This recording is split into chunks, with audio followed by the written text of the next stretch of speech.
It was barely 8:45 a.m., but this Monday was already shaping up to be the worst one I'd ever had. I'd kissed my wife Marissa goodbye earlier that morning. She's been my partner for 15 years and is an incredibly successful real estate agent, judging by her impressive stack of commissions and bonuses. "And you have a good day?" She chimed in that overly polished realtor voice she knew I couldn't stand. Her smirk suggested she was holding back a secret, which only added to my irritation. On my way to the office, I couldn't stop thinking about the heap of reports due by the end of the month. I got in at my usual time, 7:45, dropped off my briefcase, and headed to the men's room for a quick coffee break. That's when everything went sideways. While at the office, I was suddenly overwhelmed by a sharp pain at the WC, prompting a loud scream. My boss, Alan Randall, quickly came to assist, expressing deep concern. I described the severe, burning sensation, and we both noticed the alarming greenish discharge. Alan immediately advised me to seek medical attention and reassured me not to worry about the pending reports, promising to handle them and suggesting I take the necessary time off. Grateful, I thanked him for his understanding and support, appreciating his compassionate approach during such a distressing moment. I splashed water on my face, grabbed my briefcase, and headed out the door. I told the receptionist I wouldn't be back for at least a day, maybe longer. Normally, I'd see my regular doctor, but his office was clear across town, and I doubted I'd get an appointment today. Instead, I opted for the urgent care just a few blocks from my office. Once there, they quickly took some samples and directed me to the waiting room. It felt like hours, but only 30 minutes passed before a nurse called out sharply, "Greg Watson." She gestured for me to come over with a look that made me feel less than human. Curious about her demeanor, I followed her to the observation room. "Have a seat, Mr. Watson," she instructed coldly.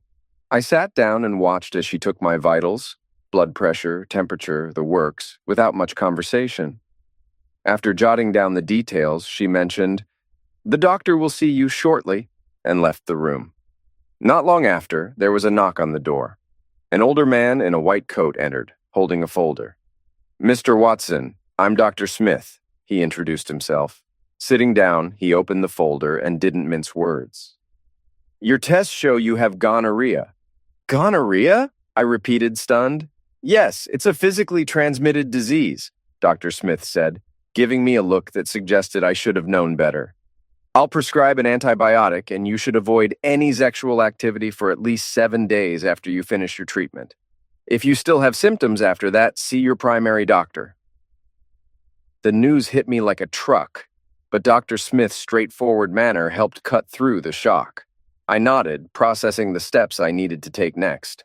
He started by saying that other tests were ongoing, and it could take a couple of weeks or more to get my results. He then asked for a list of people I'd recently been in contact with. "I've only been intimate with one person in my entire life," I told him. "My wife." He gave me a sad look for a moment before checking my chart. "If I got it from her, wouldn't she show symptoms?" I asked. "Not necessarily, Mr. Watson," he replied. "She might confuse them for something like a bladder or vaginal infection. It's important she gets checked soon. Waiting could lead to serious complications." "Excuse me, Mr. Watson." He handed me some medication and had me sign a few forms. "Take care of yourself, Mr. Watson, and make sure to follow up with your doctor," he advised as he left. Feeling a mix of emotions, I finished up and headed to my car. I called my boss to update him. "I'm sorry to hear that, Greg," Alan said. "Don't worry, your privacy is my priority. You'll take a leave and return when you're ready. I've taken care of your reports, so just focus on getting better." "Thank you," I replied, ending the call. Next, I had to talk to my parents, whom I never hid anything from. I hit their speed dial and my dad answered. "Hey, son, are you at work?" he asked. "No, Dad, I'm dealing with a health issue and need to talk with you and Mom," I said. "Of course," he replied. "Are the kids okay?" "They're fine," I assured him. "But I'd rather not discuss this over the phone." "Come over then. We'll have coffee and talk," he suggested. We hung up and I put away my phone, ready to face the next conversation. I should tell you a bit about my background. My sister Denise and I were raised in a very religious and loving family. Our childhood was filled with laughter and love, and although our parents were very much in love, they were also quite strict. One of the key rules in our house was no closeness before marriage. Because of this upbringing, I didn't have sex until I married Marissa. While we were dating, I told her I wanted to wait until marriage. She responded with a big smile and a deep kiss, saying, "That's so sweet. I promise I'll rock your world on our wedding night." And she certainly did.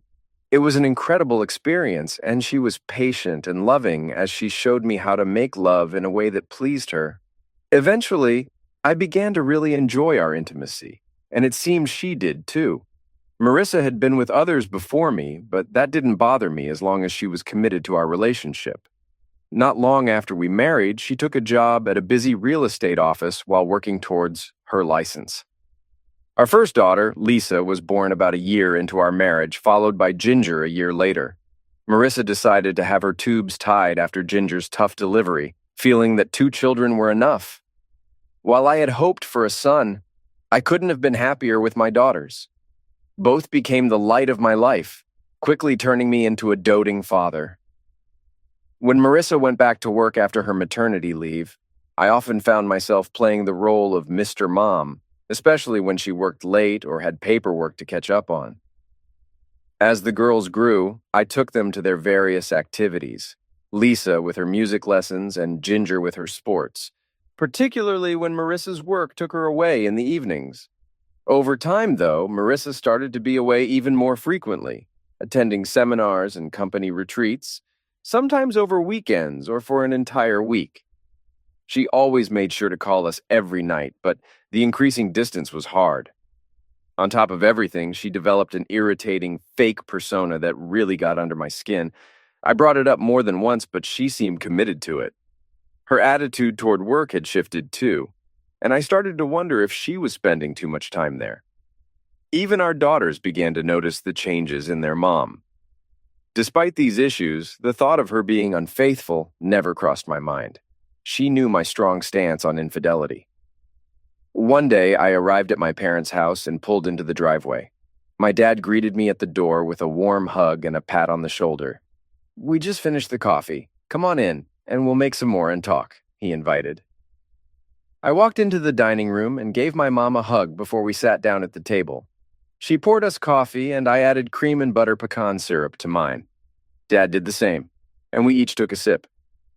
"Why don't we start with a prayer?" Dad suggested. "Of course," I agreed. It was their way, prayer first, then conversation. After a few minutes of prayer, we got down to business. "What's wrong, son?" Dad asked. "I just came from the urgent care clinic. I have gonorrhea," I said. "Oh my God," Dad responded quietly, always composed as long as he heard the truth. "Were you fooling around?" he asked after a pause. "No, Dad, never," I assured him. "Marissa is the only woman I've ever been with." He nodded. "I believe you, son. I just needed to hear you say it."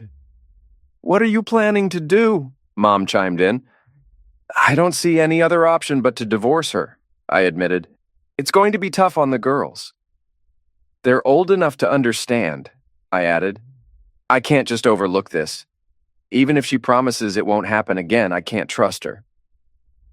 "Do you know how long this has been going on?" Dad asked. "I just found out this morning," I replied. "Adultery is a clear ground for divorce." "Hold on a second," Dad said, getting up to go to his office. Mom looked heartbroken. "I'm so sorry this is happening, Greg," she said. "I always thought Marissa was such a wonderful woman." "Me too, Mom. It seems she fooled us all." Dad returned with his Rolodex, flipping through until he found a particular card. "There she is," he said. "You know Gina Hawkins? The family law attorney from our church?" I asked. "Yes, that's her. Let me give her a call," he said. It wasn't surprising he had her card. As a deacon, Dad kept contacts from the congregation handy. He dialed and spoke to Gina's secretary before getting through to her. I listened as he explained the situation. "Gina, hi, it's Dan Watson. Yes, from the church. Listen, I'm calling because my son could really use your help soon. He's facing a tough situation, and I think you could assist." "Oh, really? This afternoon at 12:30? That's perfect. I'll make sure he gets there. Thanks so much, Gina. I owe you one. Take care and give your little one a big hug from us, okay?" Bye. After hanging up, Dad turned to me. That was Gina. She can see you today at 12:30, thanks to a canceled appointment. Make sure you bring your financials and tax returns from the last 2 years, he informed me. Okay, I said, realizing I needed to get my documents ready. I guess I'd better head inside and pack my things. That sounds like a good plan, Dad replied. And you know you have to talk to Marissa about the STD. She needs to get tested as well to prevent any further spread. Maybe the girls should stay with us for a bit, Mom suggested. Things might get tense at home with everything going on. You're right, Dad agreed. Have them stay a few days until things calm down. Look, son, why don't you bring the girls over after school?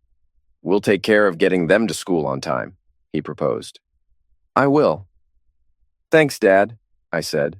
We chatted a bit more before I got up to leave. Dad hugged me at the door. It'll work out, son, he reassured me. Just don't do anything rash. I know you're hurt and might want revenge on Marissa, but remember Romans 12:19. Vengeance is mine, I will repay, says the Lord. Don't make me bail you out of jail. Think about your girls. I grinned. No problem, Dad. I got it, I assured him. I got back in my car and headed home. Dad was right about one thing. I did want revenge on Marissa and whoever else was involved. After over 15 years of loving her exclusively, this felt like the ultimate betrayal. When I arrived home, I started going through my files to find my old tax returns. I also needed to find Marissa's because about 8 years ago, she had suggested we file taxes separately to save money. Back then, it made sense. But when I looked at her tax forms, I discovered the real reason she wanted us to file separately. Marissa had earned much more in bonuses and commissions than I had realized. Seeing how much she had put into our joint bank account, I wondered where all her extra money had gone. My search led me to a folder full of bank statements from a bank I didn't recognize. The latest statement showed she had saved almost $1 million over the past 8 years. What was her plan, I wondered? Was this some kind of plan for when the kids went to college? I collected the statements and her tax forms, put them in my folder, and went to my car. Just as I was about to leave, my phone beeped with a text from Marissa. She said she would be late because of a showing and not to wait for dinner. Yeah, sure, I said to myself. I replied, no problem. See you when you get home.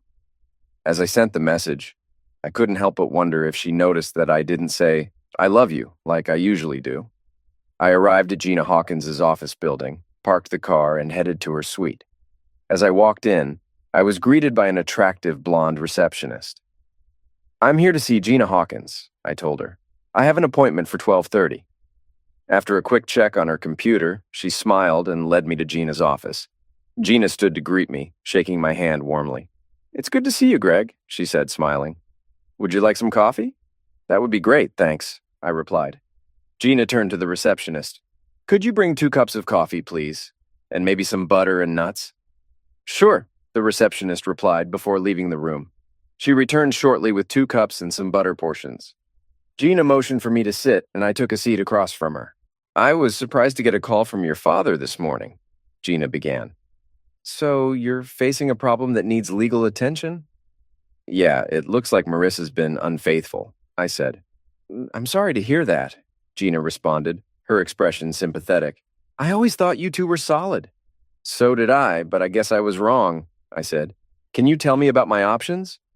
I explained the situation, including my visit to the clinic and the discovery of the bank statements earlier that day. Gina nodded thoughtfully. I understand how tough this must be, she said. Let me explain a bit about how divorce works here. It's not necessarily about justice. It often comes down to finances. In this state, we have no-fault divorce laws, but you can still file on grounds of adultery if you have strong evidence.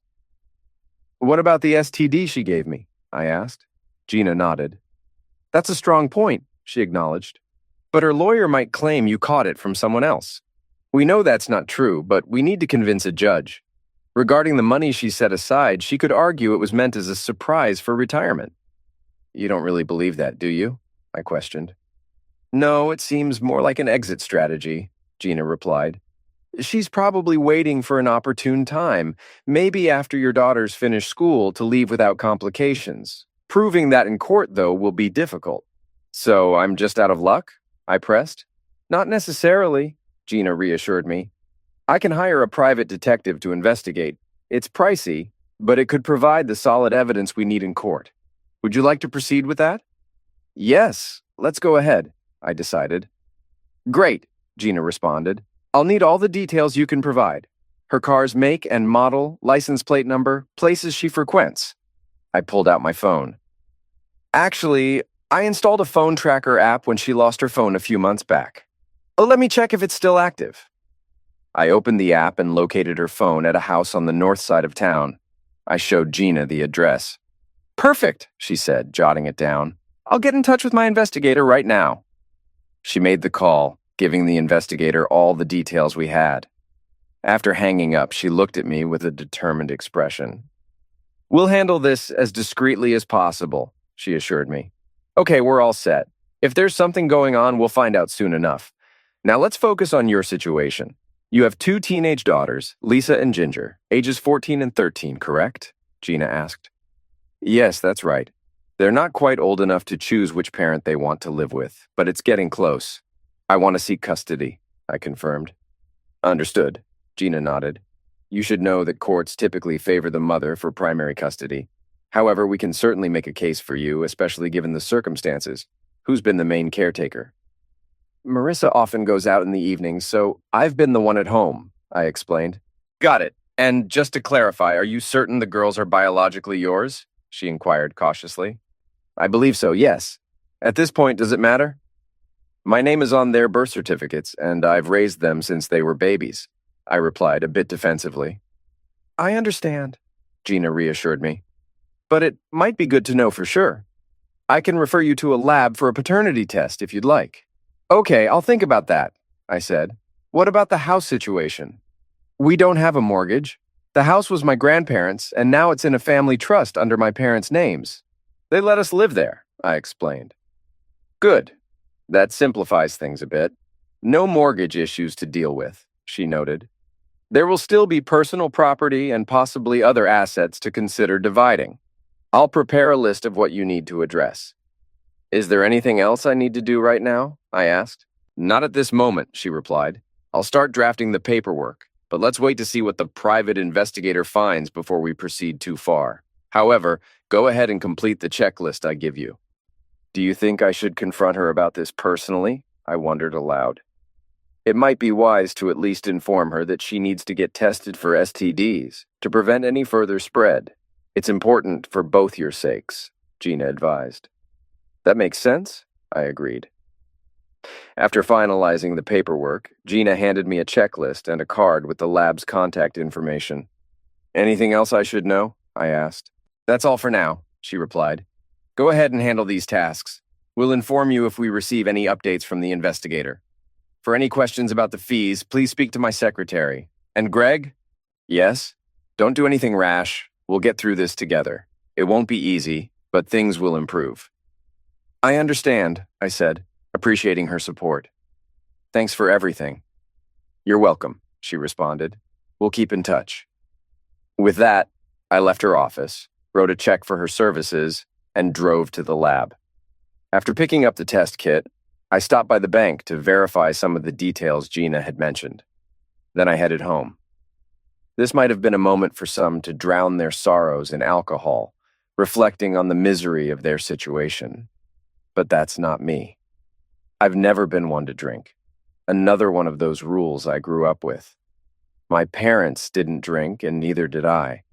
Instead, I made myself a cup of coffee and sat at the kitchen table. Just as the coffee was ready, my 2 daughters burst through the door. They usually came home around this time, taking the bus. Normally, they wouldn't see me until later, but today was different. Daddy, you're home, Lisa greeted me with surprise. Are you okay? Yes, Daddy, why are you home so early? Ginger chimed in. It's been a pretty hectic day, I explained. Listen, could you 2 pack some things for a few days? You're going to stay with your grandparents for a while. Why, Daddy? Ginger's voice was laced with concern. What's going on? Is something wrong with Mom? Did you guys have a fight? Well, yes, something is wrong, but your mom and I haven't had a fight. That might happen later, I said, trying to keep the conversation as light as possible. You caught her cheating, didn't you? Lisa's question caught me off guard. I was taken aback. What makes you think that? I asked. She looked down, slightly embarrassed. I've heard her on the phone a couple of times, she confessed. She was using that fake voice she does. You know, the one that annoys you? I nodded, encouraging her to continue. It was something like, I can't wait to see you again, love. And then she giggled, not like herself at all. It sounded very personal. I'm sorry I didn't say anything sooner. I know you don't like gossip, she added. It's all right, I reassured her, giving her a hug. Lisa then added, she's been acting really strange lately.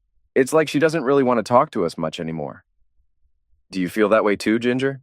I asked, turning to my younger daughter. She nodded. Yeah, like she doesn't want us bothering her. I gave them both a reassuring hug. You can bother me any time, I smiled. But right now, I need to swab your cheeks for a test. Cheek swab? Ginger inquired, eyeing the test kit. Yes, I confirmed. My lawyer thinks we should do a DNA test. You don't think we're really your kids? Lisa asked, a hint of worry in her voice. I know you're my kids, I reassured her, but we just need to confirm everything legally. So you're getting a divorce? Lisa asked directly. It looks like it, I acknowledged. Isn't there any way you could forgive her? Ginger wondered softly. I don't think so, I replied. She made a mistake that's pretty serious. I had to see a doctor about it this morning. Lisa gasped, almost slipping out a swear word. Sorry, she muttered. It's okay, I assured her with a weak smile.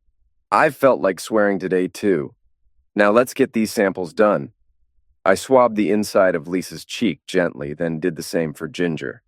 Once their samples were secured in the kit, I took a swab from my own cheek and placed it into a separate vial. Okay, you two head upstairs and pack enough for a couple of nights. We need to be ready to leave in 15 minutes, and don't forget your homework, I instructed.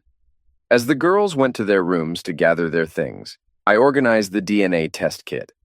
My plan was to drop the kids off at their grandparents' house and then take the kit to the lab. As we drove, Lisa asked, Daddy, if you get divorced, can I stay with you? Yeah, me too, Ginger chimed in. I hope so, girls, I responded. I'm going to ask for custody, but you need to understand that courts often favor the mother. I don't want to stay with her, Lisa confessed. Right now, I hate her for what she did to us. I thought about encouraging her not to hate her mother, but I held back. She was voicing feelings that were all too familiar to me. I understand how you feel, sweetheart, I assured her. Just remember, no matter what happens, I love you both immensely, and I'll always be there for you. I love you too, Daddy, Lisa said, tears streaming down her cheeks. Her tears made my resolve even stronger, fueled by my anger towards Marissa. In my mind, I vowed retribution. Vengeance is mine, I will repay, says the Lord. My father's words echoed in my head, calming my vengeful thoughts. We arrived at my parents' house and pulled into the driveway. I hugged and kissed both girls, promising to call them later. We were met at the porch by my dad, who hugged the girls as they carried their bags inside. Mom came out to greet us too. I'd better get to the lab before it's too late, I said after a few moments. Are you okay? My dad asked, concern evident in his voice. As fine as I can be under the circumstances, I replied. We'll pray for you, he said. Give us a call and let us know how things go with Marissa, he added. I will, but I'm not sure when that will be, I replied. It's okay, son, Mom reassured me. You can call any time. Thanks, I said, giving her a hug. I better head off now. I left feeling a mix of support from my family and the heavy burden of the steps I needed to take next. I got back in my car and headed to the lab, arriving about 30 minutes before they closed. I handed the DNA test kit to the receptionist. How soon can I expect the results? I inquired. We should have them ready by the end of the week, she replied with a reassuring smile. Great, thanks, I said, and left for home. Along the way, I felt the need to talk to someone who might shed more light on Marissa's behavior. I decided to call her sister, Loretta. I connected my Bluetooth earpiece and dialed her number. She picked up after the second ring. Hey, Greg, how's my favorite brother-in-law? Loretta greeted cheerfully. I've had better days, I replied. Do you have a minute to talk? Of course, she responded. What's going on? Have you spoken to Marissa recently? Not since the family gathering last month at your place, I said. Actually, things aren't great. I briefly explained the situation, keeping the details succinct yet clear. Oh my God, Loretta gasped after I finished. Greg, I hate to say this, but it seems like she's fallen back into old patterns. Old patterns? I echoed, puzzled. Loretta hesitated before continuing.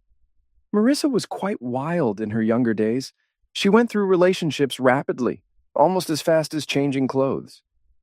She wasn't faithful to anyone she dated during high school and college. I thought she had changed after meeting you. She even told me she had found her soulmate and was done with her old ways. I didn't think it was necessary to bring it up before. I appreciate that, but I wish I had known, I admitted. I'm sorry, Greg. I should have told you, she said. It's okay, Loretta. It's not your fault, I assured her, trying to keep my emotions in check.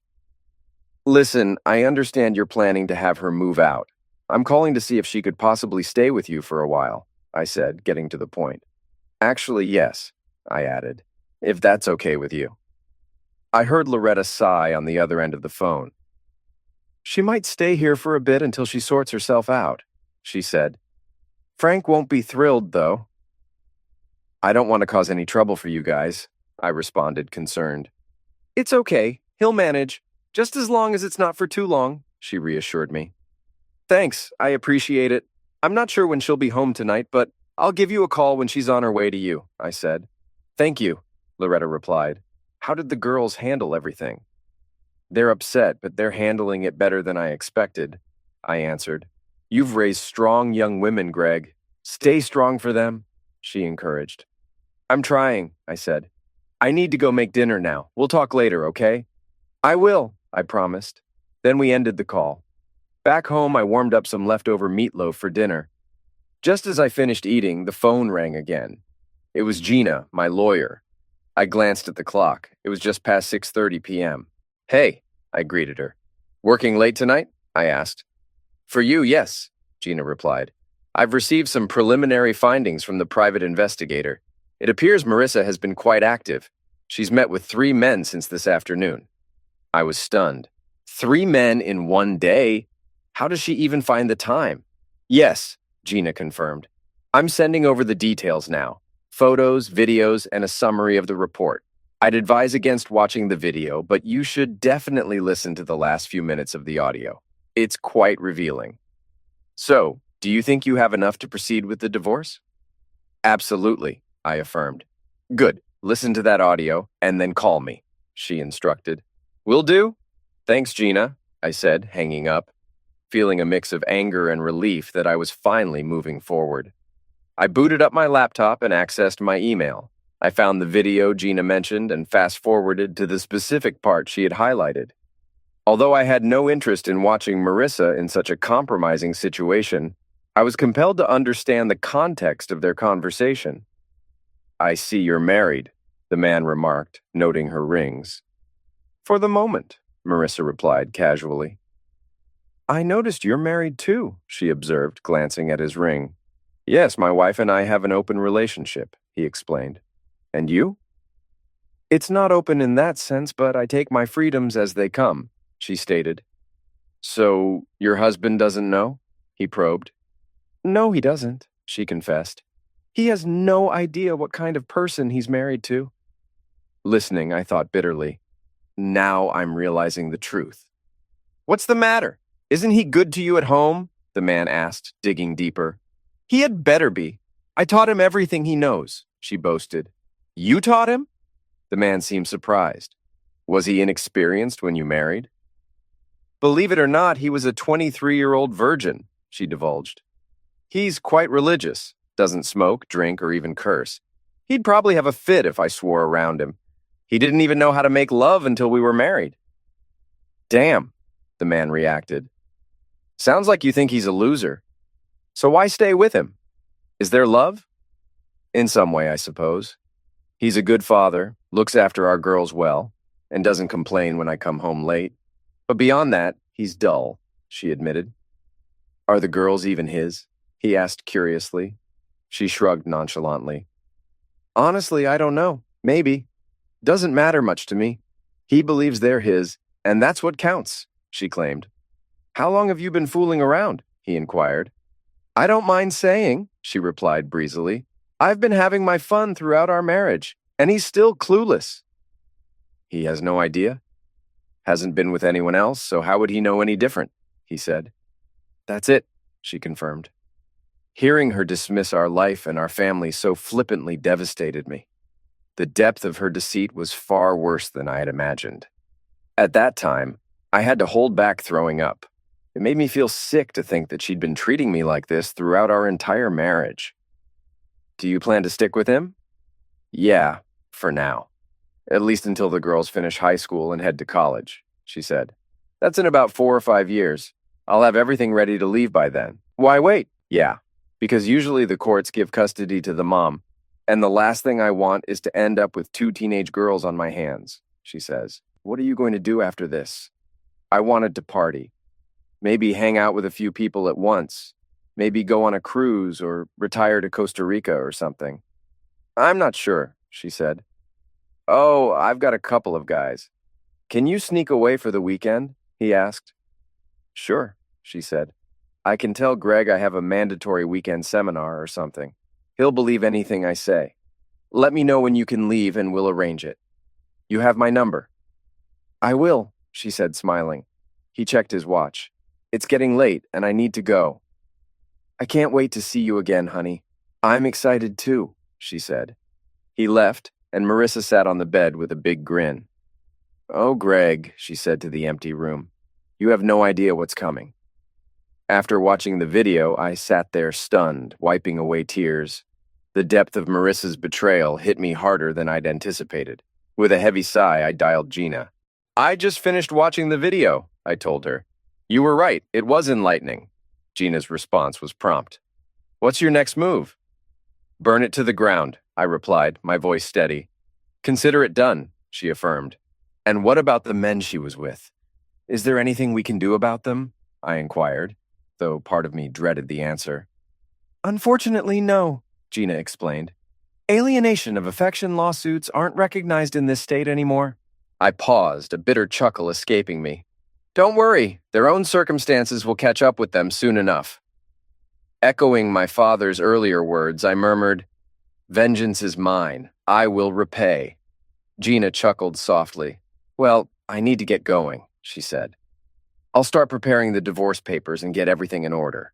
If Marissa plans to run, we'll make sure it's not on her terms. Thanks, Gina. I really owe you for this, I said gratefully. Just take good care of your girls, she advised. With our conversation over, I leaned back on the couch, tears streaming down my cheeks. 15 years of my life, given to someone who had so little regard for our family. The pain was almost unbearable. A few minutes after hanging up with Gina, my phone buzzed. It was Marissa calling. Hi, I answered. Hi, Greg, she responded. Are you okay? It's been a tough day, I admitted. What's up with you? I'm just wrapping up at work. I think I closed another sale, she said, sounding upbeat. That's good, I replied, keeping my tone neutral. I'll be home soon, so I'll see you in about half an hour, okay? Sure, I agreed. Okay, I'll see you then. Love you, she said, her voice taking on that unnervingly insincere tone. Me too, I responded, and hung up. I wondered briefly if she noticed my lack of an I love you in return, but then realized it no longer mattered to me whether she did or not. I gathered the evidence I had printed earlier, 4 photos of Marissa with other men, all on a single sheet, and placed them in a folder. I arranged the folder on the kitchen table, where I planned to confront her when she arrived home. With everything set, I brewed a cup of coffee and sat down to wait. As the clock ticked past 1 hour, then 2, Marissa still hadn't come home. Concern mingled with frustration. I figured she might be delaying her return deliberately, but as more time passed without any word from her, worry crept in. I tried calling her cell phone only to be directed to voicemail. I left a message and followed up with a text, but there was no reply. 3 hours after our call and still no sign of her, I began to fear something more serious might have happened, like an accident. Almost 3.5 hours after Marissa was supposed to be home, my home phone rang. I hurried to answer it, hoping it was her, but it wasn't. "Greg Watson," I answered. "Mr. Watson, this is Angela Barnes from Mercy Hospital. Are you related to Marissa Watson?" "She's my wife," I responded, my heart sinking. "Mr. Watson, your wife was in an accident and has been brought here for treatment. Can you come as soon as possible?" "Yes, of course," I said anxiously. "Is she okay?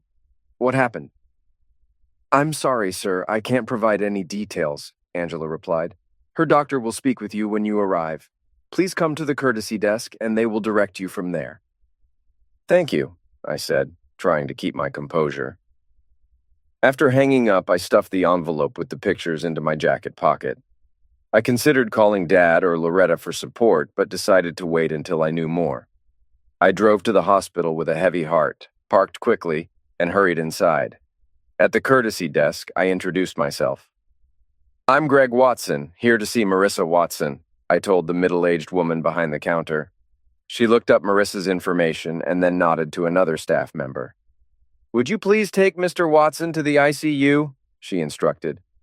The woman came around the desk and gestured for me to follow. We walked in silence to the ICU where a police officer was waiting. "Mr. Watson?" he asked as we approached. "That's me," I confirmed. "I'm Officer Simpson. I responded to your wife's accident," he explained. "She was driving through the intersection of 3rd and Main when a drunk driver ran a red light and hit her car on the driver's side." My heart ached at the details. "I'm very sorry," he added, his tone sincere. "It's okay," I managed to say, although nothing felt okay. "Her car was towed to the junkyard," he continued. "There's not much left of it." He handed me a business card from the tow truck company. "If there's anything I can do to help, please give me a call."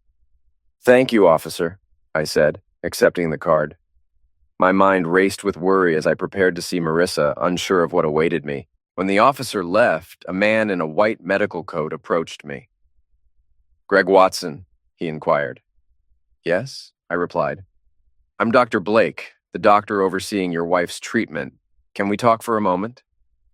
"Of course," I responded. He led me to a small room, closed the door, and sat across from me at a round table.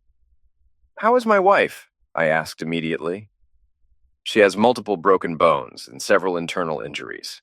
Additionally, she suffered a severe blow to the head. We've placed her in a medically induced coma to aid her recovery," he explained. I nodded, bracing for more. "Is there anything else?" "Yes, there is more concerning news. Our preliminary tests suggest that she may be HIV positive. We've sent samples for more detailed blood tests, but it will take some time to confirm," Dr. Blake continued. I felt a cold wave of shock. "I found out this morning she has gonorrhea," I shared, still processing the news. "And are you receiving treatment for that?" he asked. "Yes," I confirmed. "That's good to hear. However, I recommend you get tested for HIV as soon as possible. If you could see your primary care doctor tomorrow, that would be best. It's important to know your status," he advised. I nodded, absorbing his recommendations. "How long will she be in the coma?" I asked, shifting the topic back to Marissa. "It depends on her progress, but it could be anywhere from 10 days to 2 weeks. After that, her stay here may extend depending on her recovery speed," he explained. "Can I see her now?" I asked, eager yet anxious. "Absolutely," Dr. Blake said, standing. "She needs your support now more than ever." He led me to the door and pointed down the hall. "She's in room 5, just over there."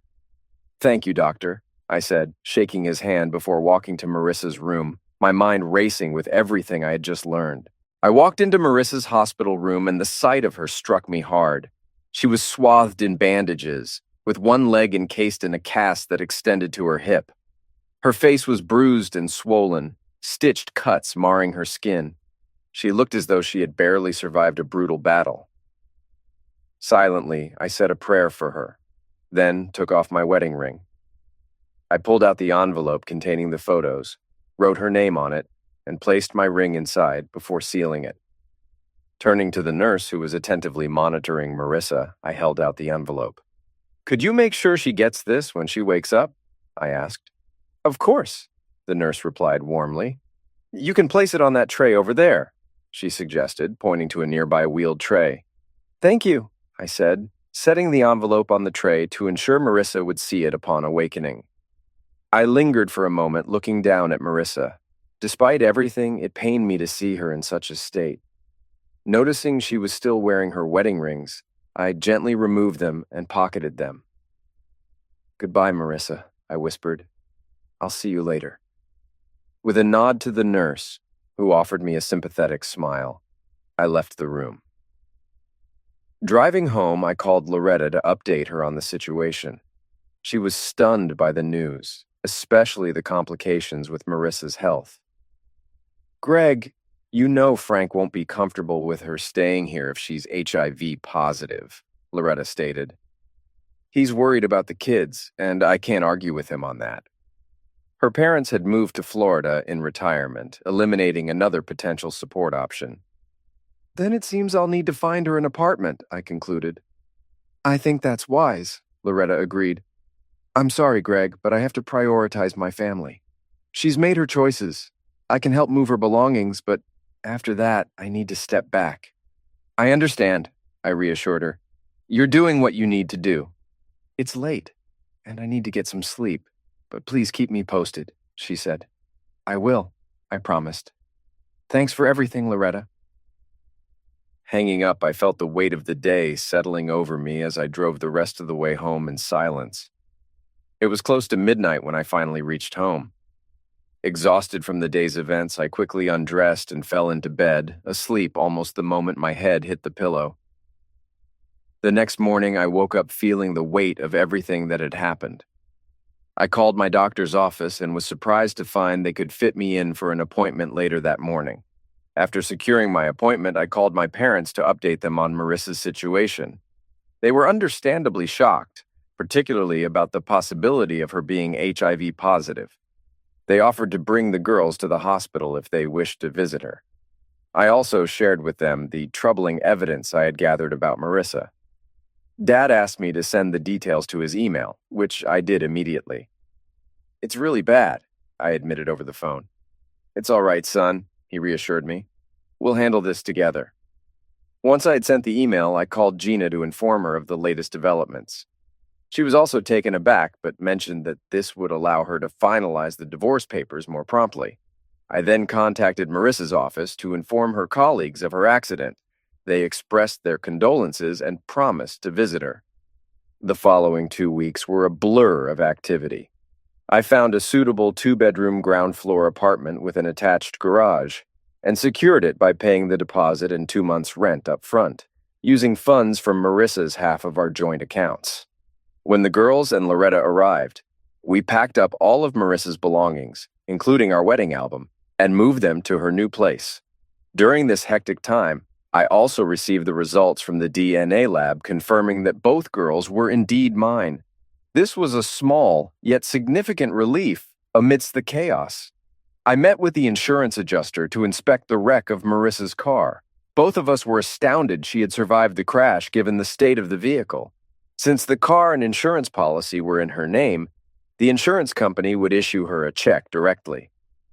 I gathered the last of her belongings from the car and brought them to her new apartment, trying to close this painful chapter and focus on rebuilding our lives.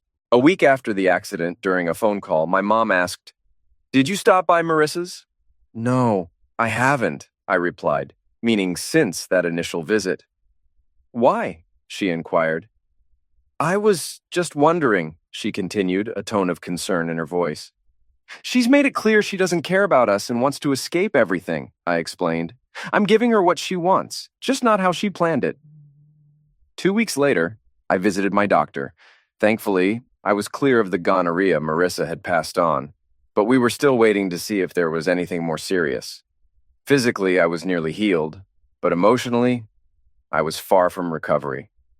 Later that day, I called my boss Alan to tell him I'd be returning to work, which pleased him greatly. That afternoon, the hospital called to say Marissa had woken from her coma. The nurse suggested I visit that evening, which worked well for me. I updated Gina, who had already filed the divorce papers and was waiting for Marissa to regain consciousness so the documents could be served. She arranged for the bailiff to meet me at the hospital.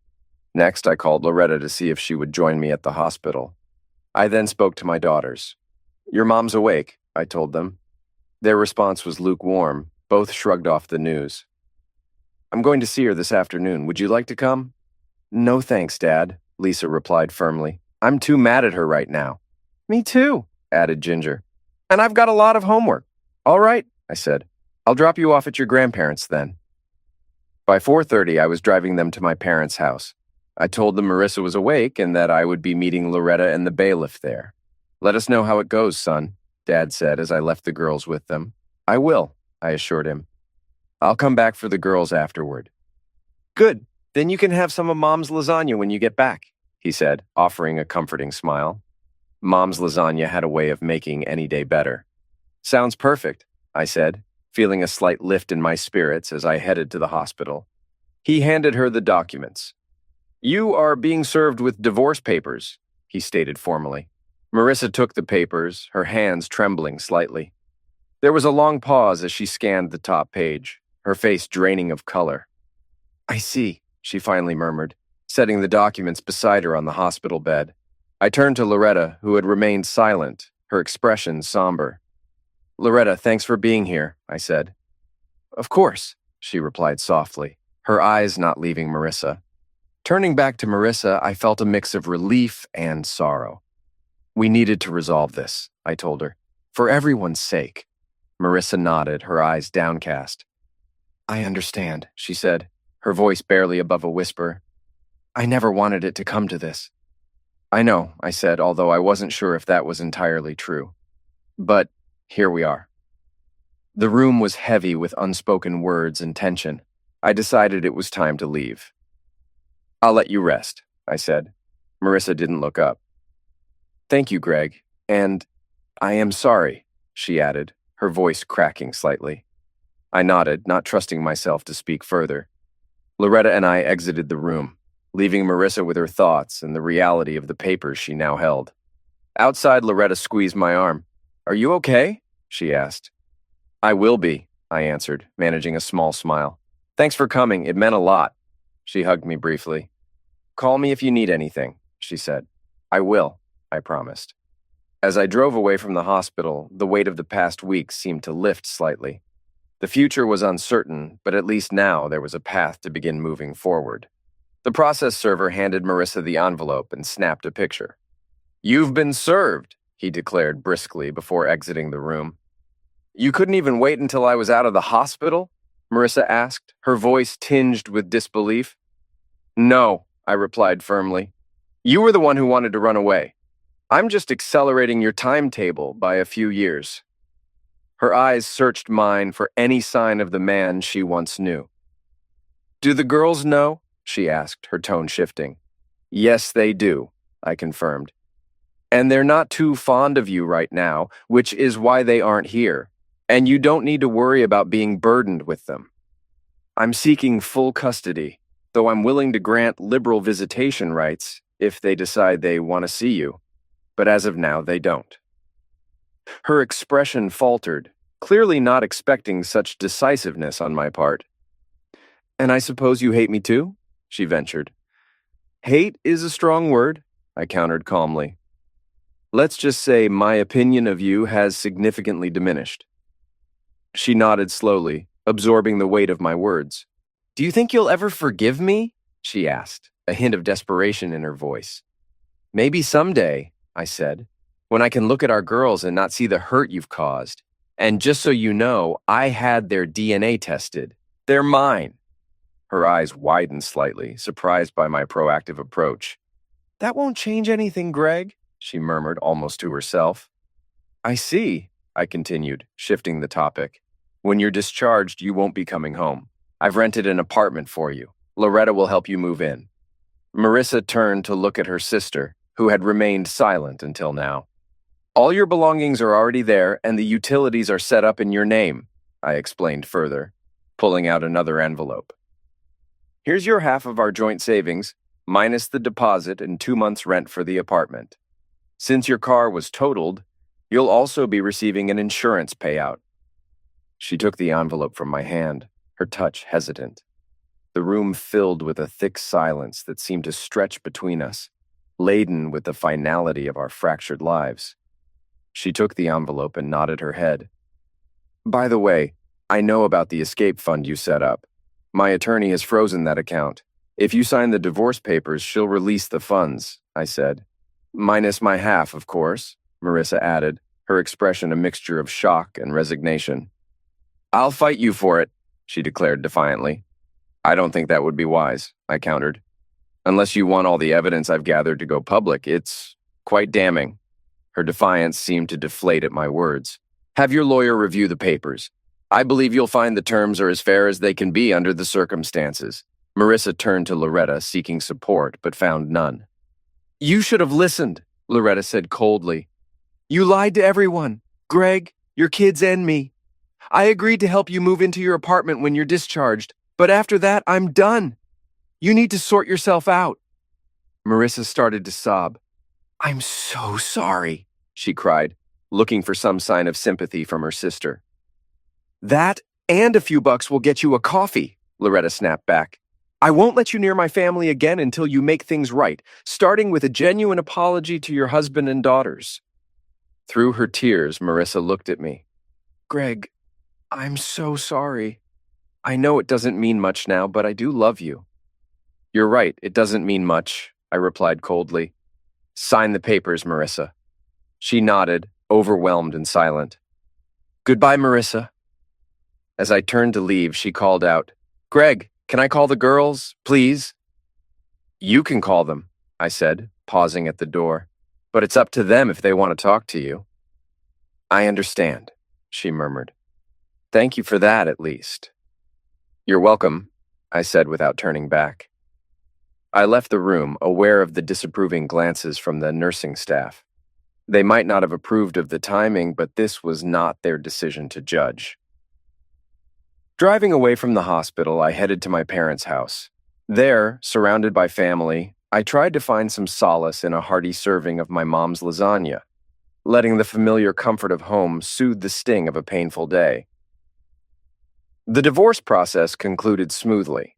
3 months later, I found myself not only legally free from Marissa, but also relieved to learn that I was HIV negative, a fortunate result mirrored by Marissa as well. To my surprise, Gina presented me with a check for over $450,000, half of the secret account Marissa had amassed. With no immediate need for such a sum, I allocated it into college funds for Lisa and Ginger. Life adjusted to its new rhythm for me and my daughters. They were my anchor, keeping me grounded amidst the challenges of single fatherhood. Although managing teenage girls on my own was sometimes trying, my mother's advice and support proved invaluable. Marissa, on the other hand, seemed to be settling into her role as a single, divorced woman. After a year of cautious interactions, the girls began to reconnect with her, spending an occasional afternoon together. Marissa had resumed her real estate career with a new company, following an unceremonious exit from her previous employer due to disclosed indiscretions. According to the girls, she was performing well and had shed her deceptive tendencies. Meanwhile, I noticed an increasing amount of attention from the single women at church. They often sent me home with homemade dishes, from pies to lasagna, a gesture that didn't go unnoticed by my daughters. Dad, you need to start dating again, Lisa encouraged one evening. It's not good for you to be alone, she added. I wouldn't even know where to start, I confessed, feeling out of touch with dating. And I'm not alone, I continued. You two keep me quite busy. We won't be around forever, though, Ginger chimed in with a mix of seriousness and humor. It's simple, Dad. Just ask someone out to dinner. You can do that, right? Reflecting on Ginger's words, I realized she might be right. It was perhaps time to explore life beyond fatherhood. That very Wednesday, I encountered Rhonda Carson at the church's coffee shop. Rhonda, a widow who had lost her husband to a tragic accident and was raising her teenage daughter solo, had recently given me a casserole that I had particularly enjoyed. Hi, Rhonda, how are you? I initiated, recalling the comfort her dish had brought. Hanging in there, Greg, she replied. How about you? I'm doing okay. Really enjoyed that casserole last week. Thank you, I said, hoping to spark further conversation. That's good to hear. It can be tough managing on your own, can't it? She sympathized. Yeah, it's a challenge sometimes, but we manage, I agreed, finding common ground in our shared experiences as single parents. Over coffee, we delved into the intricacies of raising teenagers alone. Encouraged by the ease of our exchange, I took a bold step. Rhonda, I'm pretty new to this, but would you like to have dinner with me sometime, maybe this Friday? I asked, feeling a mix of anticipation and nerves. She smiled, her response warming my heart. Yes, Greg, I'd like that, she accepted gracefully. Great, I beamed, feeling a flicker of excitement about the possibilities ahead. How about trying that new Texas Roadhouse place? Sounds perfect, Rhonda agreed. It's a date then. Leaving the coffee shop, I felt a lightness I hadn't experienced in a long time. Perhaps it was the right moment to start anew, not just for me, but for everyone involved. The girls were excited about my date with Rhonda, and they liked the idea of spending the evening with Linda, so it was all set. That Friday, I invited the girls over and we went out to dinner. Rhonda looked really cute in her denim skirt, and we had a great time. We didn't get too intimate that night, but Rhonda gave me a heartfelt kiss as I dropped her off at her house. I caught a glimpse of 3 faces peeking out from her window, and it looked like they were cheering us on. Rhonda hugged me and said, "That was the best night I've had in months." Me too, I replied. What if we do this again soon? She suggested with a smile. Maybe next time we can have a quiet evening in, she hinted playfully, her hand gently brushing my leg. I felt a spark of excitement. That sounds like a plan, I agreed, enjoying the flirtation. The girls were thrilled about how well the date went, and honestly, I was too. Spending time with Rhonda felt natural and refreshing. While I'm not certain where this might lead, I'm open to exploring where our next steps might take us.